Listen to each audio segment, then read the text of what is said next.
ನಮಸ್ಕಾರ. ನುಡಿ ಬೆಳಗು. ಅಭಿನವ ಗವಿಸಿದ್ದೇಶ್ವರ ಸ್ವಾಮೀಜಿ ಗವಿಮಠ ಕೊಪ್ಪಳರವರ ಲೇಖನ.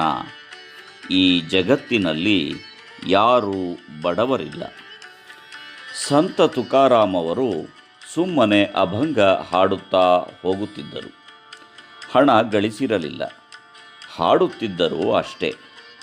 ಯಾವ ಮಾತು ಹೇಳಿದರೆ ಭಂಗ ಬರುವುದಿಲ್ಲವೋ ಅದು ಅಭಂಗ. ಅವರನ್ನು ನೋಡಿ ಮಹಾರಾಷ್ಟ್ರದ ರಾಜನಿಗೆ ಇವರಿಗೆ ಏನಾದರೂ ಸಹಾಯ ಮಾಡಬೇಕು ಅನಿಸಿತು. ಗುಡಿಸಲಿನಲ್ಲಿ ಇರುತ್ತಾರೆ, ತುಂಬ ಬಡವರು ಅಂದುಕೊಂಡು ಸೇವಕರನ್ನು ಕರೆದು ಒಂದು ಹರಿವಾಣದಲ್ಲಿ ಸಂಪತ್ತನ್ನು ಕಳಿಸಿದರು. ಸೇವಕರು ಸಂಪತ್ತನ್ನು ತಂದು ತುಕಾರಾಮ್ ಅವರಿಗೆ ಕೊಟ್ಟರು. ಅದನ್ನು ನೋಡಿ ತುಕಾರಾಮ್ ಏನಿದು ಎಂದು ಕೇಳಿದರು. ಅದಕ್ಕೆ ಸೇವಕರು, ನಮ್ಮ ಮಹಾರಾಜರು ಸಂಪತ್ತು ಕಳಿಸಿದ್ದಾರೆ ಎಂದರು. ಯಾಕಾಗಿ ಕಳಿಸಿದ್ದಾರೆ ಎಂದು ಕೇಳಿದರು ತುಕಾರಾಮ್. ನೀವು ಸುಮ್ಮನೆ ಹಾಡುತ್ತಾ ಹೋಗುತ್ತೀರಿ, ನಿಮಗೆ ಬಡತನ ಇದೆ ಎಂದು ಮಹಾರಾಜರು ಕಳಿಸಿದ್ದಾರೆ ಎಂದರು ಸೇವಕರು. ನಿಮ್ಮ ಮಹಾರಾಜರಿಗೆ ನಾನು ಬಡವ ಎಂದು ಹೇಳಿದವರು ಯಾರು?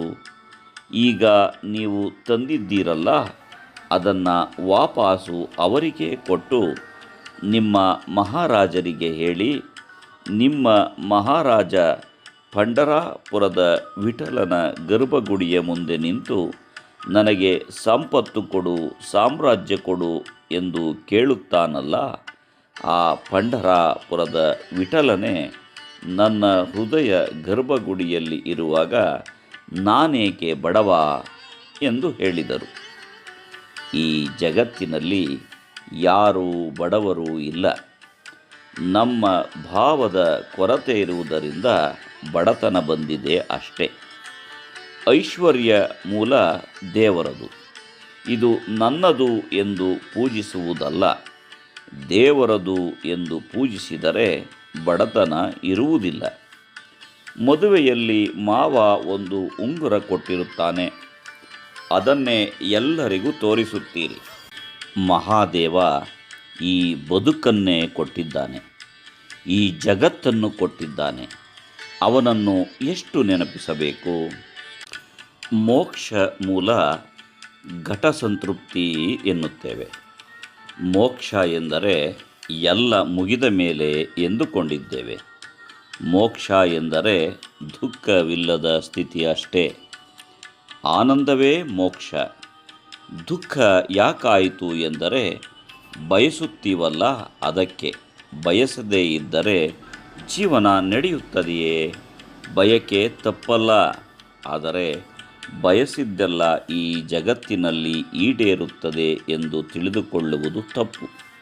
ಈ ಜಗತ್ತಿನಲ್ಲಿ ಕೋಟ್ಯಾಂತರ ಜನರಿದ್ದಾರೆ.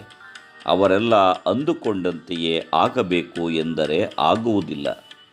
ಈ ಅನಂತ ವೃಕ್ಷದ ಸಣ್ಣ ಎಲೆ ನಾನು ಎನ್ನುವುದನ್ನು ತಿಳಿದುಕೊಂಡಿರಬೇಕು. ತನಗೆ ಸಿಕ್ಕಿದ್ದೆಲ್ಲ ಸುಖ ಕೊಡುವುದಿಲ್ಲ ಎನ್ನುವುದನ್ನು ತಿಳಿದುಕೊಳ್ಳಬೇಕು ಮನುಷ್ಯ. ಜಗತ್ತಿನ ನಿಯಮ ಏನು ಎಂದರೆ, ನಿನಗೆ ಏನು ಈಗ ಸುಖ ಕೊಡುತ್ತಿದೆಯಲ್ಲ, ಅದು ಒಂದು ದಿನ ದುಃಖವನ್ನು ಕೊಡುತ್ತದೆ.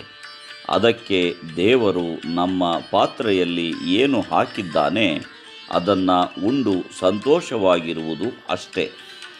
ಇನ್ನೊಬ್ಬರ ತಟ್ಟೆಯಲ್ಲಿ ಏನಿದೆ ಎಂದು ನೋಡಿ ಅಸೂಯೆ ಪಡುವುದಲ್ಲ. ಅದೇ ಮುಕ್ತ ಜೀವನ. ಬರೇ ಕೊರತೆಗಳನ್ನು ನೋಡಬಾರದು. ಏನು ಇದೆಯೋ ಅದನ್ನು ಒಪ್ಪಿಕೊಳ್ಳಬೇಕು.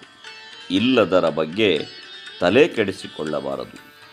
ಮನುಷ್ಯ ಈ ಪ್ರಪಂಚದಲ್ಲಿ ಇರಬೇಕು, ಆದರೆ ಪಾರಮಾರ್ಥವನ್ನು ಬಿಟ್ಟಿರಬಾರದು.